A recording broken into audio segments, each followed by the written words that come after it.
এক সুন্দর জঙ্গলে এক দুষ্টু বানর থাকত। একদিন সে লুকিয়ে লুকিয়ে অনেক ফল খাচ্ছিল। হঠাৎ ফলের ঝুড়ি ভেঙে গেল।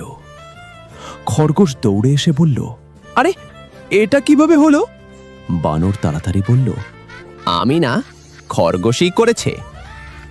ঠিক তখনই জ্ঞানী হাতি সেখানে এসে শান্ত গলায় বলল, বানর, তুমি কি সত্য বলছ? হাতি গাছের পেছনে কলার খোসা খুঁজে পেল।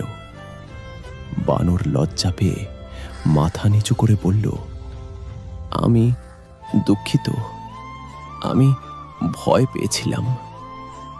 হাতি হাসি মুখে বলল, ভুল সবাই করে, কিন্তু মিথ্যা বললে ভুলটা আরো বড় হয়।